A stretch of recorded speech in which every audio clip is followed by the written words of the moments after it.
Good morning and welcome to the NBA Daily. I'm Dave DuFour here with Baraheni and Zena Keita. Coming up, the Pistons are awesome. Cade Cunningham taking a leap. We're going to talk a little bit about the Rockets, how De'Aaron Fox brought Wemby back, and some under-the-radar numbers to start the season. Good morning, everybody. Good morning, guys. Morning. How about this weekend? Kind of a quiet weekend heading into Sunday, and all of a sudden, feels like there's lots of stuff to talk about. We got a really, really fun Pistons-Sixers game. Imagine that. Imagine this time, like March, me saying, guys, one of the most fun games of the weekend, Pistons-Sixers. And it really was a lot of fun. Two young teams. Obviously, the Sixers, no Paul George, no Joel Embiid on Sunday. They started Andre Drummond. That's kind of where they're at with their center rotation. And he had a great game. This game came down to the wire. Tyrese Maxey misses the game-tying three at the end of the game.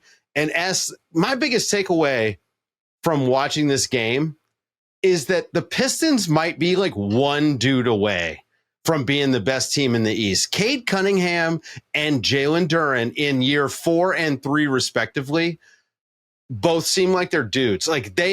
Cade, we've talked about quite a bit here, but what Jalen Duren is doing here, especially the last 4 or 5 games, very interesting. Yeah, so over the last 5 games, Jalen Duren is averaging 24 points, 13 rebounds, 2 assists, and a block. And he's doing it on 70% true shooting. 70%. That's just absurd by anybody's standards, but it's just because he is catching and finishing everything. He and Cade were the best alley-oop duo of the league last season. They have built on that this year. Their chemistry is potent. It's one of the most unstoppable plays in basketball. And they, like you said, they just look like they've taken another step in their careers. On top of the fact that the Pistons have surrounded them with a really good defensive team. Isaiah Stewart is injured right now, but when he gets back, he was one of the best rim protectors in the league to start this season. And shooting over 50% on above the break that threes. Corner is deadly when Isaiah Stewart is pocket. Yeah, they've been awesome. So I agree with you. They are one player away. How do you find that one player now, given the gap in the Eastern Conference? There's an opening here. Yeah. All right, Zena, look, we kicked around the idea that, there's not really a guy that just springs to mind that necessarily fits. But there's a prototype. If they could find, if Jaren Jackson somehow was made available, awesome. You see where that fit is perfect. Yeah. But when you watch this Pistons team though, Zena, you see it, they've got the athleticism. It's a little bit like the Rockets. They are mini Rockets. And the thing about it is, I think we thought this last year about Detroit in the way that they played defense, how athletic they were. I mean, sure, Asar Thompson, Amen Thompson, that might have also jogged our memories a little bit in terms of that connection. But there is something to be said about just how Detroit is beating teams with their athleticism, and they also got some buckets, especially, obviously Cade Cunningham. For me, it's interesting. As soon as you said, do they need a dude? I kind of look at, last year, we looked at the Detroit Pistons as this project that was really exciting, that it was doing better than we thought it would, at this point. Especially with the absences of a Jaden Ivey. You were Cade just needs a little bit more around him, but Asar's he's on his way. We're seeing some stuff. Okay, Tobias Harris is here. Tim Hardaway's here. We're seeing the picture here. But for me, it's Jalen. Jalen Duren was kind of like this project that now looks more like a pillar for Detroit. He is imposing himself in whether it's, blocking shots, putting a seal on the rim. He is rolling with authority at the basket. He's so big. It's just a block, an enforcer, a screener. I don't know. I definitely think that they need a shooting big that isn't a catch and shoot big like Isaiah Stewart is, right? Someone that can create. I love the Jaren Jackson approach there too. S is itching right now. He's itching, right? I can see. He wants to say Lauri Markkanen so bad. Ooh, like, yes, yeah, I get it though. Like, he makes sense though. Yeah, it does make sense. I also wanted to call Jalen Duren Baby Dwight. That's the other thing I was itching to. The shoulders, right? That's. I mean, there's something to. I mean, they're basketball players. Yes, they're tall, they're long, they're muscular. But he's jacked. There's also like he is a proper. Big with the definition in his arms and his size. And you can see how it absolutely impacts his power out on the floor, in the paint. But yeah, I love this idea of putting him alongside a shooting big, but also someone that can create. So like Jaren Jackson, like the Evan Mobley type prototype, that definitely makes sense. But either way, they're on their way. It's fun watching the Pistons. Can I just, I'll throw out something else also, just for the fun here. Jalen Duren also is like 22 in a week. He's still so young. Yeah. That's what I'm saying, that is the part that makes you excited. Like Ron Holland is still so young. Cade is still under 25, if I remember correctly. Obviously all these players for the Pistons are still so young and figuring this thing out. So the fact that they're, like you said, Zena, exceeding these expectations, maybe you do go for it, right? Maybe you do go find that guy. Like the Pacers did it with Pascal Siakam. It doesn't have to be this huge superstar level player. Pascal Siakam to this team, right? He would be awesome. That's what I mean. Team. Like it doesn't take much. I mean, I've been kicking it, the idea that, wow, what if they had gotten Kevin Durant somehow? You know what I mean? Like, that's a high level version of that. But Pascal Siakam, an all NBA level player, added to this team. And all of a sudden, I think this is like a real finals contender. Anyway, great. They are so much fun to watch. This game was so much fun. Tyrese Maxey has been ridiculous. He put up 33 in the loss. He's playing a lot. He's playing big minutes. As he's averaging 41 minutes a game.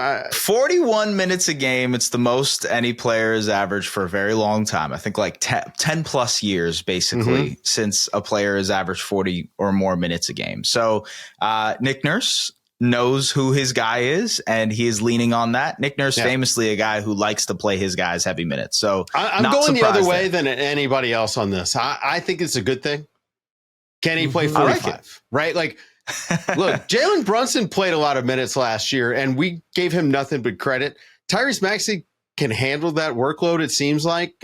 He's scoring like crazy. Zena, he doesn't look tired at the end of games ever. No. Question for you guys. Did you guys see, I believe it was Clark is the account on X. Did you guys see that season comparison between Tyrese Maxey and Allen Iverson? And Allen Iverson. Yes, I did. Yeah. Don't do this to me, guys. All right, Dave, let me break it down for you. Okay? And the court and the jersey is not helping right now because they've got the same Allen Iverson court with and the jersey wood on the on interior of the three. Yes. Special. Yes. Yep. Great call out. Great call out. Yes. Between the two, this is the 2000-2001 season for Allen Iverson versus this season for Tyrese Maxey. Allen Iverson at 42 minutes, Tyrese Maxey just under at 41. 33 points, 33 and a half points per game for Tyrese Maxey. Allen Iverson, 31.1. Maxey doing it from a 47, almost 48% from the field. Allen Iverson was at 42. Yep. From the 3-point line, Maxey, just under 48%. From the three, Allen Iverson, down at 32. Then this is where it gets really interesting. Rebounding guards. Tyrese Maxey is averaging 5 rebounds a game. Allen Iverson was just under 4, and he's having 8.5 assists, Maxey is, versus just 4.6 for Iverson. Now, the only thing that Iverson was actually able to beat him out on was the steals per game. Yeah. He had 2.5 versus just the 1 from Tyrese. But I'm going to tell you right now, Tyrese, getting the minutes that you're talking about, Nick Nurse putting him in, right? Putting the burden on his shoulders to carry this team while we're trying to figure out the minutes and the game of Joel Embiid coming back into this mix, waiting on Paul George. Like, he's taken this burden and completely made lemonade. Like, he got is MVP chance killing tonight. right now. That's how good he is. He's been amazing. Yeah. I will say this, though. He's not passing the ball to Eric Snow and Aaron McKee. All right. So, I will. The Listen, assist Samuel numbers, Dallenberg can finish. Yeah, this is he's got better shooters around him. Let's just say that. AI was more like a boxer, more like Jalen Brunson than Tyrese Maxey as far as a player goes. That's actually true. Yeah. Okay. Hey, De'Aaron Fox, guys, he's back just in time for the Spurs. We watched Victor Wembanyama have probably the worst game of his career, and then a rough game to follow that. So 2 back-to-back rough games, and then he bounced back when De'Aaron Fox was out there. Makes a lot of sense to me. Dylan Harper, was out for those games that Wemby struggled with, and like guards matter so much in the NBA. Like we've been saying this a lot. Like when we talk about the Mavericks, when we talk about the few times the Rockets have struggled, guards matter a lot. But especially it seems like for Wemby, because instantly teams are able to just double him. Like they're doubling on the pass when there's only one creator out there with him. But you add that second guy, and all of a sudden it puts him in a blender. Yeah, there were a few possessions against the Pelicans where they would run a pick and roll with Fox and Wemby, and then it would create a wide open shot for like Harrison Barnes or Devin Vassell. And it's just because you're weaponizing the rolling gravity of Wemby, who is always going to get that attention, and then the downhill gravity of a De'Aaron Fox. To your point about Harper, like they've kind of missed that punch of someone else getting a paint touch other than Wemby. And I think that's why Fox is so important. He also looks great against the Pelicans, admittedly, not a great team to kind of like measure against. Perfect team to come back against. It's a good team to come back against. Me? Come on. Or excuse me, Jordan Poole guarding me? Come on, please. Sign me up for that. Although CJ would be maybe better this year if you've seen him. But yeah, please sign me up for that. Zena, I feel like the three of us could get a bucket against the Pelicans defense right now. Oh, now listen, not too much on New Orleans. Okay. I'm just going to wait until I see the Warriors play them. Okay. But, I love the fact that you're talking about the paint touches, because what we've seen, I think in these last few games with Wemby not playing as well as we saw him start the season, it started looking a little bit experimental, their offense. There wasn't intentionality in terms of like trying to get into the paint outside of Dylan Harper, really, that was really like doing it consistently. And Wemby. Wemby, obviously, and Wemby. And particularly thinking about the guards, right? And so when you have those guards doing that, you get better spacing, you get clearer reads, like there's less forced ambiguity to there's like less what's going on. There's less forced shots, less grenades being taken overall. But it just felt like Wemby got a little bit more just coherent touches in their offense. And it kind of put him right back into like that structural aspect of what he needed, while still playing fast. And I did love to see that, De'Aaron Fox wasn't playing too fast. Sometimes you think you got to come back and do too much and go back to immediately becoming a De'Aaron Fox that's like, swiper up this floor. But like, you didn't need to do that. Like you are good to go with just organizing the offense and pushing the pace. And that was good to see. It helps that all three of these guards, Stephen Castle, De'Aaron Fox, and Dylan Harper, they're 3-level guys. They shoot 3-pointers at volume. They can hit the mid-range, and they can get to the basket. Again, the Spurs are set up, and I know we've all kind of kicked out, they could move Fox. They could move Fox. No team has ever been upset that it had too many ball handlers when you get to the playoffs. And this is the sort of reason why. There's some teams desperate right now for some. No joke. Hey, you know who's not surprisingly desperate for a point guard? Houston Rockets. Okay. We're all eating a little bit of crow right now because they look good. Now, is it sustainable to snag 40% of your own misses and hit 43% of threes? Listen. Well, look, they did like 37% last year. It's almost there. Yeah, they grabbed 20 offensive rebounds against the Bucks. They shot 38.5% from three, and they won the game. And that is a recipe for success. If you can get extra shots, and they hit so many of these kick out open looks off the offensive rebounds that they don't actually shoot that many threes because they're just shooting at such a high percentage. They get such great looks. And this is a pretty good win for them. Reed Shepherd looked good off the bench, but Kevin Durant and Alperen Şengün are absolutely cooking right now. The chemistry's off the charts. The Rockets look better than I expected at this point in the season. They have an unstoppable play, and it's a really simple play. It's Kevin Durant running a pick and roll with Alperen Şengün, and it's so hard to guard because if you switch that action, Kevin Durant is just going to feast against whoever it is. And if you don't switch that action, then it's 2 to the ball, and Kevin Durant is 7 feet tall, so he can make the pass to Şengün, and then Şengün is on a 4-on-3 situation, right? He's making plays. This is where he lives offensively. And so that's why they have an unstoppable play. They find Şengün at that point can find cutters in an Amen Thompson or a shooter in Jabari Smith Jr. or Reed Shepherd, like you mentioned, who's done a really good job of like relocating out to openings in the perimeter. So look, they look good offensively. And Dave, I hear you that the offensive rebounding is a big part of it. It absolutely is. But at the same time, if this machine is working without a point guard, you might not need one, you know? And it's funny because we just spent 5 minutes talking about how you need point guards, you need the guards, you need the guards. Yeah, but they didn't have Kevin Durant. Yeah. And they didn't have Alperen Şengün. Zena, look, if you've got a big that can handle the way that Şengün, did you guys see him cook Giannis? Yes. You got a big that can handle like that in space. You've got a guy who can move and can run the pick and roll with Kevin Durant, like as the ball handler. Come on, that's a cheat code. That's tough. Yeah, that's so tough. Defenses are it's just such a conundrum. Like you're literally looking at your coach, like what do you want me to do? Hands up, like shoulder shrug. When you've got to contend with the two of them coming off, and you're seeing them really play this so well. Whether it's the pick and pop, you're seeing even Alperen Şengün with the short roll reads. Like this is what he's done. But now the other person involved in that isn't a Fred VanVleet. It's Kevin Durant, and like what I love most about their offense is that you're seeing their identity because they don't have a point guard come around.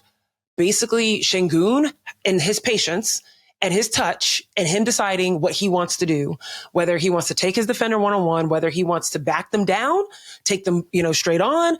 And then they're also having Kevin Durant just kind of around just in case he needs a release valve or they need a late game close, a late game or late shot clock finisher. They've got a Kevin Durant available to them. When you have those two things available to you, you don't have to do too much. And that's the thing. Like the Houston Rockets, despite not having a guard, they feel tremendously in control of all of their games. That's why it shocks me. They're putting up, crazy numbers. They're top 5 or I believe top 10 in offensive rating, but they're in the bottom 3 in terms of pace. They don't gotta speed up. They don't have to do anything. No one's forcing them to speed up. You got Şengün just taking his time, getting past people like Giannis when he wants to. It's kind of crazy. I mean, yeah. Can I just say something real quick? We just spent the last 20 minutes talking about 2 players in Şengün and Cade Cunningham from the same draft class, 2021 draft class. And honestly, if you go and look at the 2021 class, all of these guys right now are figuring it out, are playing consistent basketball all the time and playing it at a high level. Josh Giddey is in that conversation. Evan Mobley is in that conversation. Scotty Barnes is in that conversation. There's, Jonathan Kuminga, who is also figuring things out in a major way. These guys are like growing up in front of us. So what you're telling me is Austin Reeves, I believe, is in this class. He went undrafted. He's undrafted, but he's still that year. Yeah. Uh-huh. Yeah. So we're going to do a 2021 redraft here in the next couple weeks, guys. Just look out for that content coming your way. Speaking of, we're going to take a quick break. Coming up after the break, we're going to talk about some under the radar things that have happened at the start of the season. Cam Johnson, not great.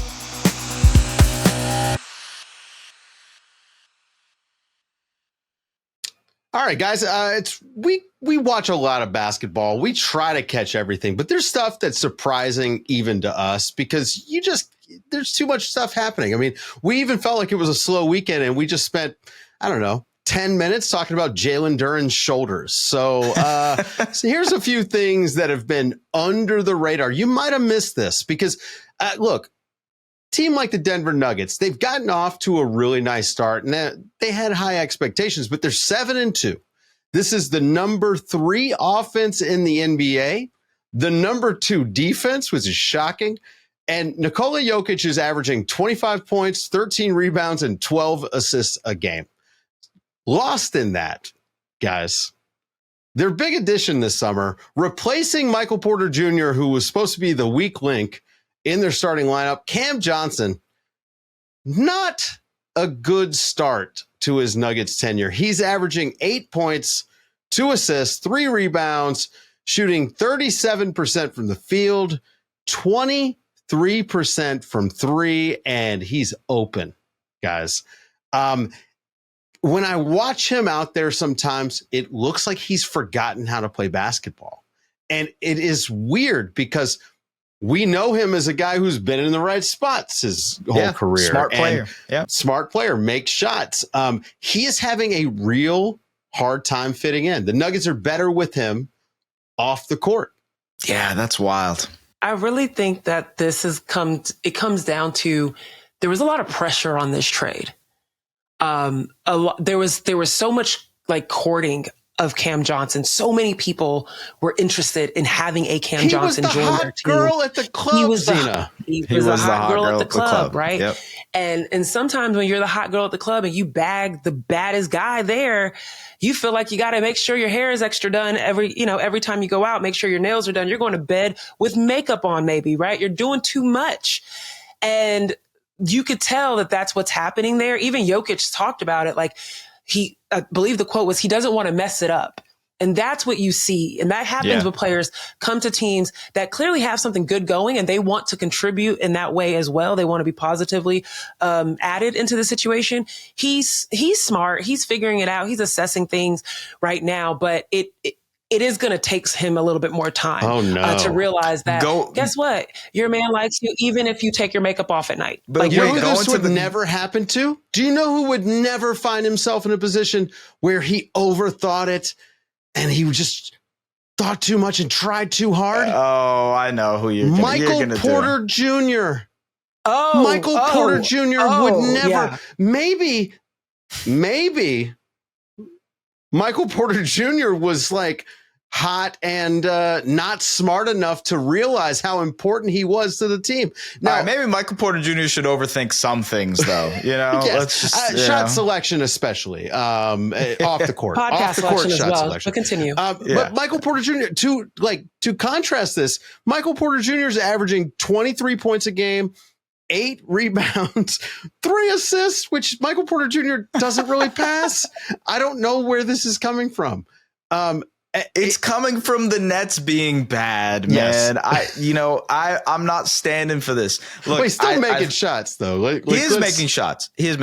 Yeah. I just think it's like a great case of a good player being on a bad team and getting tons of opportunity and tons of usage and tons of responsibility, etc. On the other side, Cam, to your point, Zena, is adjusting from being on a bad team that he got tons of freedom to figure out whatever he wanted to now you play in this. No expectations. There were no expectations. And now you play in the system where we need to win a championship this year because we have Nikola Jokic on our team. And this is the world you now live in. I think there's a different set of expectations. There's also a different set of, freedom to be able to do whatever you want to do on the court, which is why Cam is struggling right now. Guys, a little under the radar.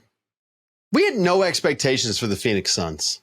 No, not at Team all. owner Matt Ishbia came out and said, we're not judging the season on wins and losses, right? We were coming up with a new metric for how well a team was going to do that did not include wins and losses. Well, guess what? They are 5-5 to start the season, which none of us expected. They beat the Clippers 2 times in a row, which Law Murray told us before the season started that the Clippers were the 3rd best team in the West. Mm-hmm. They just beat them twice in a row. They've got a top 10 half-court defense, and I'm not sure how with the personnel that they've got. The Suns are fun. That's a good, fun story to start the year. Flying under the radar, guys. I know how. They have structure to their defense. Like, I feel like before there was just a lot of athleticism happening, right? When you think about Oso, Iguodala, and Ryan Dunn last year, like those were like the rookies that we were so excited about because they were just super athletic. And it was just like, throw them on whoever and they're going to go figure it out. Like this year, there is like intentionality around Devin Booker harassing a ball handler and being able to have the switches and there's communication. They're not over helping. There's true discipline in their defense, especially in transition. Remember that was a problem for them last year. Like this year, they're not trying to just like outrun everybody because they're super athletic. They are genuinely locking in and locking down folks. And it's fun. That's why how many people were learning how to guard Wemby because of who? The Phoenix Suns. It's true. You know what I mean? Like they execute their defense and it's allowing that to, fuel their offense as well. It's fun. I like seeing Devin Booker, Team USA version of defense of Devin Booker while he's also killing it on offense. Okay, you mentioned Team USA, but what if I'm telling you the secret is Team Canada? This is the Dillon Brooks bump. That's does correct. This everywhere. He does this everywhere. It's a little bit like Russell Westbrook. Like you hear these stories. He comes in. It is a different mindset. Everybody plays a little harder. They've got a chip on their shoulder. And yes, he's going to do some wild or dumb or whatever, however you want to color the things. But he has a thing as like he makes things happen. He is one of the best teammates from basically anybody I've talked to about Dillon Brooks. Like everybody raves about how good of a teammate he is, on top of the fact that he provides a baseline for you on defense. You think about what he brought to the Houston Rockets alongside Fred VanVleet. They immediately catapulted up those defensive ratings. I would imagine the Suns will do something similar just because he is going to guard every single night. And he does not care about who's on the other side of the floor. He's going to pick up. He's going to add that intensity. You look at the Suns starting lineup. They have one of the best defensive ratings among teams that so far, at least so far this season, they have one of the best defensive ratings. A lot of that is because of Dillon Brooks. He's going to play. And Mark Williams. Let's give him Mark his Williams. credit. Mark Williams has been good and healthy. And Grayson Allen and Royce O'Neal, all those guys, to your point, Zena, play really good. Connect. Dillon Brooks, he's going to play. He's going to play hard. And if he doesn't play, he's going to wear some awful clothes. Guys, under the radar, because I don't feel like people were watching the Clippers. Man, they stink. They are not good right now. Again, Law Murray told us they were going to be the third best team in the West. And so far, they're 3-6. Let me run down the numbers. They've lost 4 straight. They lost to the Suns twice in a row, which is hard to do. They lost to the Thunder. They lost to the Heat. Kawhi was out for a couple games. They missed James Harden, but they've got other guys. 29th in transition defense, 29th in overall defense, 18th in half court defense, 29th in turnovers. Ivica Zubac coming off a career year last year where eye test and numbers wise, he looked like he was at his peak. He has not been able to hold that defense up. It has been a very bad start for the Clippers.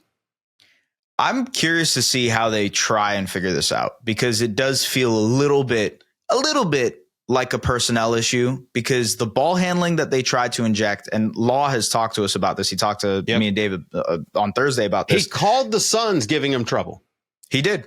And I think a part of that was, one, respecting the Suns defense, but also worried about how Bradley Beal, how James Harden, how Chris Paul, all those guys will be able to figure out the ball handling responsibilities, make this team viable offensively, because otherwise they're turning the ball over and it's getting them out in transition, and they can't defend anybody in transition right now. And so that's like, how do you solve that? How, if you're Ty Lue, who in my opinion is one of the best coaches in the NBA, how do you solve an issue that is very, very rooted in your personnel, you know? Last year, we literally spent so much time praising Jeff Van Gundy for transforming this defense. Yeah. And this year, it feels like everything feels late for them. And that translates into where they stand in transition defense, defense in general. And then you match that with they're not defending and they're not valuing possessions, being 29th in turnovers like that. Now I'm asking, like, Jeff Van Gundy, how do you get that identity? Which is what you're saying, S. Like, how do you get that identity back? 100%. Yeah. He's going to have to get his money back for all those T-shirts that they bought in preseason. That's what I'm thinking. So we're going to be watching the Clippers because, again, it gets late early. The Western Conference, especially, it's just hard to win a bunch of games in a row. And if you get a bad start, I mean, it's hard to get out of the cellar. That's going to do it for the show, folks. We've got some special stuff coming up this week. The Athletic is going to release the top 25 players of the century. We're super excited about that. We're going to get a special episode about that. We'll probably be talking about that for the next week or so, because I think that people are going to be debating, especially that takes. There are going to be some big time takes there. Especially I'm the only person that voted Steph Curry number 1 because I'm not a coward. But anyway, that's going to do it for the show, folks. Thank you guys for listening. For Zena Keita and Baraheni, I'm Dave DuFour, and this has been the NBA Daily. Thanks for waking up with us.